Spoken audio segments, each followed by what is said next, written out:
shining at me. Can everybody hear me okay? All right. Once again, my name is James Lee. I represent Abbott Nutrition, and I'm part of the global engineering team and based in Columbus, Ohio. So today we're going to talk about productivity and show you a couple of use cases that we use today's self-analytics technologies. So a little bit background about Abbott. I think many of you heard Abbott before, but Abbott's the company slogan is life to the fullest. So we basically empower our customers from every stage of life for providing their nutrition needs. So the company actually divided into 4 major divisions. You can see right here, the nutrition, diagnostic, medical device, and the pharmaceutical divisions. So I'm actually working within the nutrition industry, nutrition division itself. So what we're looking at is basically the brand that we represent is basically infant formula all the way to sports nutrition. And within Abbott, this is probably the division that have most of a consumer interface, front end facing type of brand. So you can see some of our product there. So should be no surprises. We go from mom, infant, all the way to adults, such as Ensure type of nutrition products. So there's some recognition that we have received over years. So this list of the recognition since I think 2000 or so. So we have a long company culture to give back to the community. So we'll continue to do that. So to dive right in, first of all, we'll kind of give you some brief history of how we get here so far. So today, I think all companies have a different stage of their data acquisition and analytical model. Basically, we start back in about maybe 15, 16 years ago, back in 1999, when we started collecting data from the manufacturing side. And at that point in time, we start with OSI Pi, because we see the power of OSI Pi is big compression engine. So we start with the one site in 1999 in Columbus, Ohio. And as you can see, back in 2012, we signed the EA agreement and roll out to all our sites globally. So we start collecting data, many data, for many years. So you can see we're drowning with data at this point in time. So back in 2 years ago, we started organize our data using asset framework to partner with our OSI Pi partnership. And then we start creating asset framework, try to start beginning of contextualization phase. And then last year, we started partnering with Seek, start doing more self-analytics. And later on, we can show you why some of the use case that we can do quickly turn around to bring some insight that we talked about before, insight and contextualization to deliver that data, raw data into tool sets, okay? So one thing quickly mentioned last year when we piloted with Seek, we started with just one single workstation. So we didn't have a large investment in IT solution because the ROI wasn't there. We need to prove the benefit of that. So we start connector with the one site, one Pi servers. And I think by the end of pilot, we are maybe about 10 server site. And we formally launched the server base beginning of this year. And within 1 month, we'll connect to every single site of Pi servers. So that connectivity is definitely quick and easy to deploy it out. So a little bit about Seek. If you have any additional questions, we have many of our Seek experts in the room here. So feel free to ask questions to the panelists later on or talk to them afterward. But basically, 3-stage model, basically data wrangling and engineering investigation and sharing insights. So I will touch base on one of single point on each one. Data wrangling is basically contextualization to me.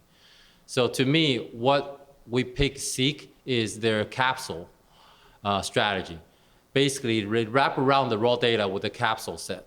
So we start contextualizing data to bring some meaningful insights within that data wrangling. So as a process engineer, sometimes I sit back, I have tons of trends presented to me from the process parameters. And I sit back and think about 10 minutes to say, what kind of story can I draw from those parameters? So that's what data wrangling to me is all about. And next thing is investigation. So once I start drawing the stories from the inside, what exactly what I'm looking forward to, what problem statement what I try to solve here. So it depends on different audience that you present to. Everybody, I bet in this room, everybody have a different insight, different problems that you want to solve. So that's why the self-analytics tool is so powerful, because they present the self-analytics engine to you to identify or basically target your problem statement. And last thing I think is by far the most important thing, share insight. Later on, I can share one slide about lesson learned, is collaboration. All engineers love spreadsheet, right? So everybody like their own spreadsheet, different formatting, different Visual Basic programming behind the scene. But to enable that sharing collaboration from an experienced engineer to the young engineer coming on board, that's very powerful. That's sustainability going forward. So that's sharing insight using the web common URL type of sharing is kind of enable the global collaboration going forward. So overall productivity is the common things here. So again, this map is kind of identify only Abbott nutrition sites. So across Abbott, overall, across all division, we got over, I would say close to 70 plus sites. But within Abbott nutrition, we got 14 sites. So first user case is asset utilization. So we're picking CIP, clean in place process, as a use case scenario. Again, same methodology can be applied for different process if you're working on spray drying, heat treatment plant, things like that. But we just pick a CIP as a common process that across our manufacturing site right now. So what's the CIP? It's basically a centralized system right here to provide the caustic and acid and water solution to rinse out or clean the process identified here.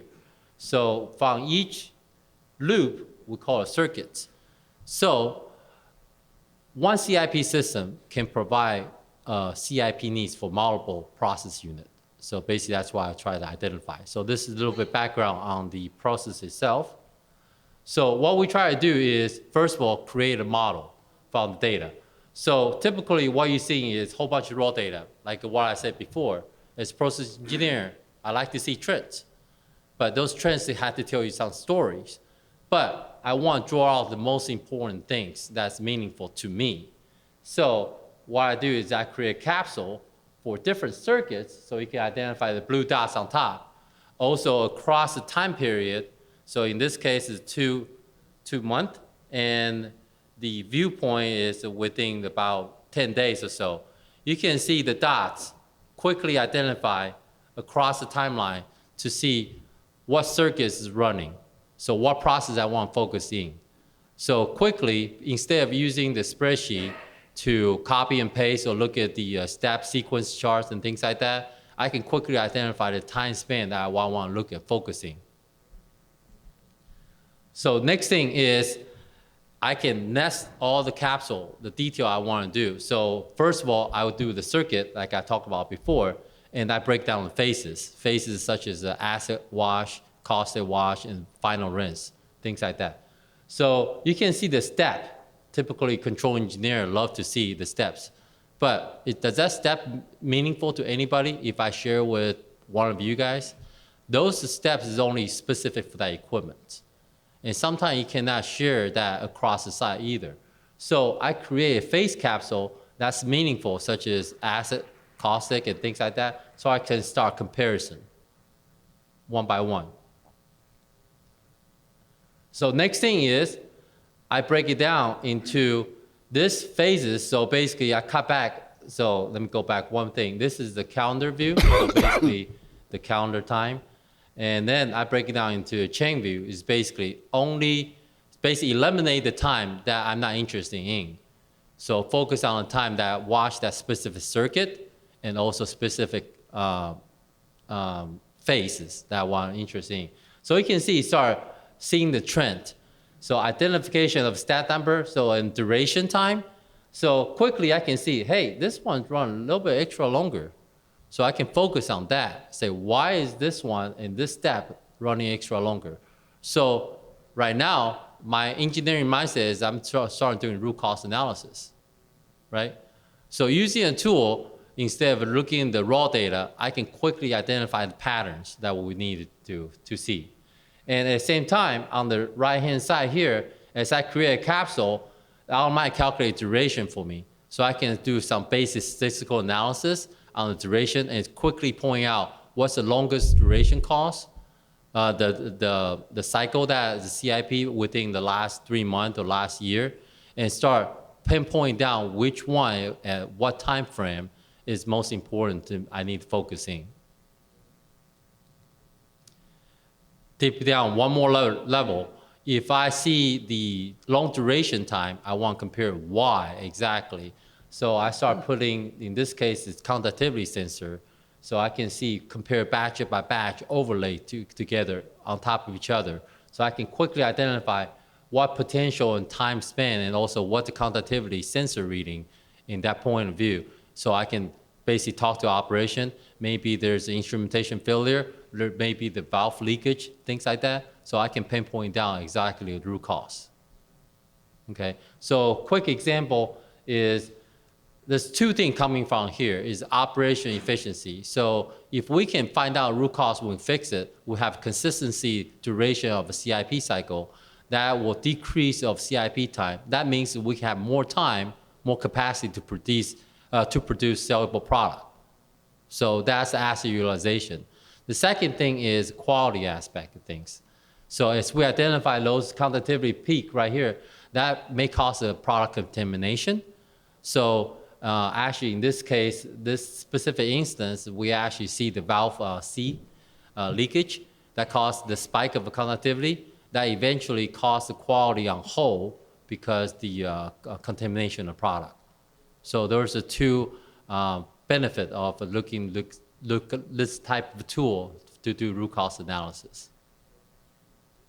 At the end, quick summary: the challenges identify asset, the process states, and best practice is rapid access to all data sets. So again, I only do the quick user case, the scenario snapshot of the one site, one CIP systems. But I can roll this out across entire global network that we have, the supply chain network we have, and start comparison site to site to see the best practice going forward. And results is we estimate about average of a 20-minute reduction of CIP cycle time. That means it's more production time. Obviously, the next step is to get the quality approval to do the proper quality check and validation study to make sure that we can go forward with that time reduction. Okay, so that's the first use case. Quickly going to a second use case is a common thing is a giveaway. So as we filling the product in the primary packaging, we have a label claim that we want to meet that. So sometimes if we have high variance, we sometimes put a low target above that so we don't have any kind of a low, below limit type of weight fill. So this is a typical data set that we're looking at. So as a big OSI Pi user, we got a lot of data like I mentioned before. Typically how we retrieve the data is spreadsheet. So we basically use the Pi data link and retrieve the data by batches. But to get the batch number and start and end time is always challenging, right? So I actually did myself a quick check. Is 2 batches I spent about 1 day, so 4 hours each, to look back at history data on the historian trends and also spreadsheets to identify those data sets. And then furthermore, I start copy and paste in the spreadsheets to have my batch reports. So this is the old way of doing things. The new way is a very simple thing, is based on the Seek product. We pull the process data, so you can see this is the weight data, the line straight across is the target, and this is the filling state. Why am I doing the filling state? Because if you look at this data presented to engineer and operation team, one comment they're gonna come back and say, I don't trust the data because there's a lot of noises, right? Because you do see that up and down a lot. But why is that noise is occurring? It's because the filling state, because downstream secondary packaging have some issues, they cause the filler to stop and idle and things like that. So we create capsules for filling state. Very simple thing. So what we're going to do is we create capsule. Next thing is we do capsule for product because different product have a different filling way. And we do by shift for operations. So on top view, we have the weight. And then we start calculating by shift of total giveaway, basically accumulation of the giveaway that we have. And then we start calculating standard deviation to see the variance. So this is the kind of engineering view, engineering drain to see all the trends. But for operation, they really don't care. This is a lot of trends to them. Operation want to see what's my process window, upper and lower limits, based on what's the previous best batch that we ever performed before. And then I want to see my trend across the board. But this is not good enough for them as well because, again, I got some noises. So if I go to chain view, this is much clearer, right? So go from calendar to chain view. I have my filling state by product, and I have my upper limit and lower limit calculated by the 3 sigma above and 3 sigma below based on the best golden batch I performed based on that product specific. And I trend the weight down here. Overall, I'm pretty good. But if I do the same thing for different sites on different filler headers, I may have some maintenance requirement need to be done on filler header if my variance is very high, or my target filling weight is right here or below here. So, and in this case, one thing is telling me my focus area is go that filler is beginning phase. Why am I overfill in the beginning phase? So this is some opportunities. May not be that big an opportunity, but it's still an opportunity to cut back down. So this is a simple thing that I can do this within maybe 5 minutes to get the data in front of the user like me to solve the problem statement. Okay? So quick summary, network control. Challenge is accurate fill weight availability variation. And again, best practice is basically rapid access all data and the error of the data collection and also noises. And you can see the simple way before, basically we retrieve the data, we even use the Minitab to look at the variance and things like that. But by looking at the variance and the simple way to look at by product, by filling mode, we can reduce the filling overfill, basically more sellable product and basically reduce the waste at the end. Okay? So in summary, the lesson learned, what we're looking at is deliverable business improvement, no claim, just data. Because we have a top-down driven is data, fact-based data decision making. So, but I will take that a little bit further. It's real-time decision making. So present the data to the right user. That go to a second point. Business requirement doesn't equal to engineering, doesn't equal to operation. I stated the claim, I started the project use case as an engineer's dream because root cause analysis. So I satisfy this need, but as I showing more and more this type of tool to the operation, we got some operation pool now. But we need to simplify the dashboard display to operations so they can do what I call short interval control. So they can see the right window, they can react quicker in the real-time fashion.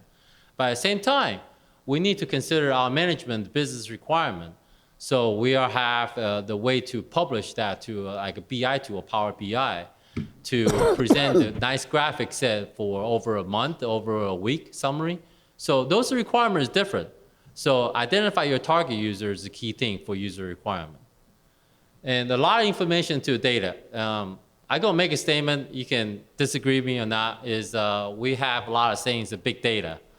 People kind of afraid of that, right? But I also say the 80-20 rule. So to me, small data have big values too. So if I look at thousands of data, I got factory collecting 60,000 tags. I got some site only collect 500 tags. But if I look at process equipment, I can identify like less than 20 key critical parameters. I can make a lot of value out of that. Again, there's diagnostic information you can phase approach, right, to get to the big data effort, but do it step by step. So to me, 80-20 rule apply here as well. Last two things I want to circle back to what I said before, collaboration and SME knowledge. We have a lot of SME that's very good, very knowledgeable. And they love their spreadsheet, they love their process book, trending and stuff like that. However, that's all reside in their brain and also reside in the laptop, okay? So this tool set is basically broadcast that in the URL environment. So I usually do the collaboration, let's say with Singapore. I will start a process, talk to my SME, draft the trend out, draft what I'm thinking about it, and then I send it to the Singapore side. They refine it, they send back, they had comment back and forth. We now have a 24-hour type of innovation process, right? So that collaboration, also knowledge capture. The capsule is not the sole knowledge capture, but it captures some knowledge. So continuing forward, more capsule we build, more knowledge we gain. So those is kind of very sustainable information that I want to keep going forward. So the human culture of things, organization culture, that kind of very important to create the accurate process control and rapid visual information to consult SME. That's a very key lesson learned going forward. So with that, thank you very much. I can answer your question in the panel later on. So appreciate it.